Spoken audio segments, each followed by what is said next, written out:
Welcome to The Human Experience, a podcast about the stories we live out every day and the importance of championing the vulnerability and courage of the storyteller. I'm your host, Jennifer Peterkin, and it was through my own lived story of experiencing domestic violence that this podcast was created. By traveling the globe and interviewing each guest in person, I am convinced now more than ever that stories have the power to change the world.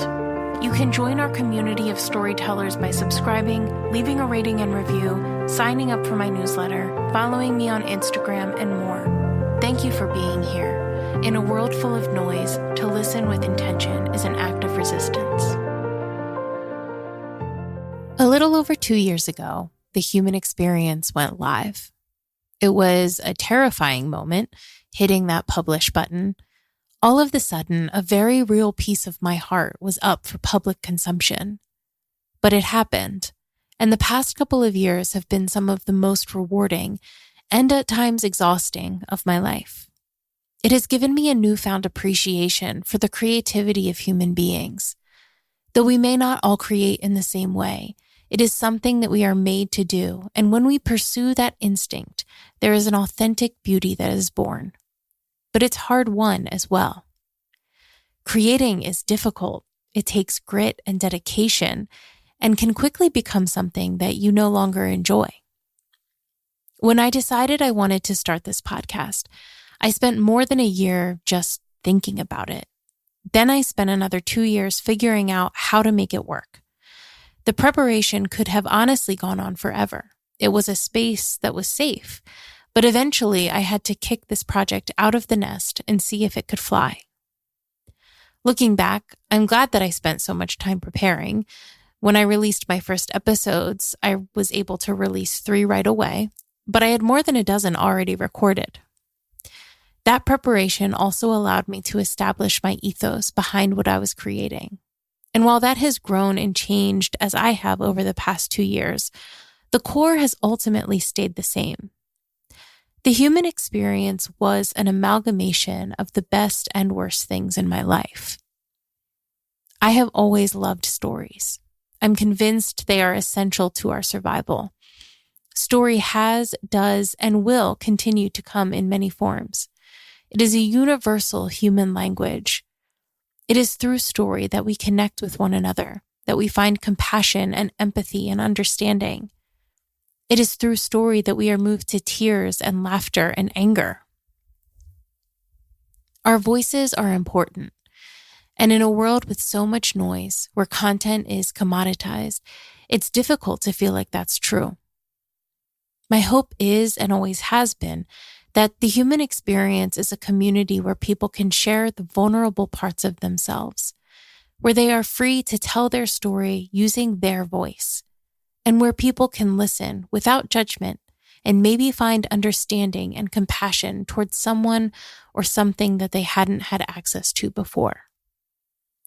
The Human Experience never has and never will be investigative, and I try to do whatever is in my power to make sure that it's not exploitative. It's important to me that anyone who chooses to share their story knows that the narrative is ultimately theirs to tell. That's why I do all of my interviews in person. From the beginning, this component was very important to me. Many podcasts are recorded online via Zoom or another similar program. And honestly, I think it's amazing. The technology that's available allows for so many wonderful things to be created that may not be otherwise. But it was a personal and intentional decision for me to interview my guests in person. Years ago, I was introduced to Bryan Stevenson's work and his book, Just Mercy. If you haven't read it, I highly recommend it. It's extremely powerful. Bryan is a lawyer and he runs the Equal Justice Initiative, so we couldn't be further apart in our fields of work. But he was the first person I had ever heard talk about justice work in conjunction with proximity, and it's never left me. I believed it then in theory, and I believe it now in practice. There is power in proximity, no matter what your work entails. So I traveled. I've interviewed people in 10 states and 9 countries, and it has truly changed my life. These past few years have been an incredible journey, wonderful and lovely and difficult and challenging, and I'm so thankful for every minute of it. Choosing to interview my guests in person was a way for me to honor them. I sit in solidarity with the narrator, and I bear witness to their story because it's inherently valuable, and I am so grateful when anyone chooses to share. Because it is a big deal, and it should be treated with care and dignity and respect. Many people wonder how I can afford to travel to do my interviews, and the answer is that I have a day job. One I'm extremely grateful for because they allow me to work remotely when I'm traveling for the podcast. But sometimes life gets crazy. Crazier than usual, I should say. For the past several months, I have not been able to travel like I normally have been, and what once was a hefty backlog has now dwindled down to nothing.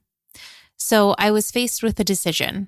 Do I push through and get it done even if it's not my best effort, or do I make a change?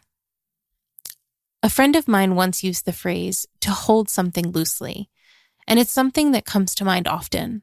It's a practice I try to employ in my life in general, but especially for the podcast. Holding on to something tightly doesn't guarantee it will stick around, and often it may mean that you make an even bigger mess in the process. But to hold something loosely is to allow for the ebb and flow of life. It is to allow for change and growth. If you were made for something, it will not pass you by. All of this, essentially, is an extremely dramatic way of telling you that I'm changing the release schedule for the human experience, at least for the foreseeable future. I'll be releasing a guest interview every other week instead of weekly, and there may be something in the works for those off weeks, so stay tuned. Some of you may be rolling your eyes at this point at how long it took me to say something so simple, but it matters to me. The why matters, and coming to this decision was not easy. I've worked really hard to make this dream a reality, and this feels like a step in the wrong direction. But ultimately, I love being able to do this show, and I want to continue loving it for a long time. So I hope you stick with me, and I hope you feel empowered to hold things loosely as well. Thank you for listening to The Human Experience. If you enjoyed this episode and you'd like to help support the podcast, please subscribe, share it with your friends and family, share it on social media, and rate and review it on Apple Podcasts and Spotify. You can also support the podcast financially by going to my website, thehxpod.com, linked in the show notes, and clicking on Donate. It takes a lot of time and resources to create this podcast, so every little bit helps.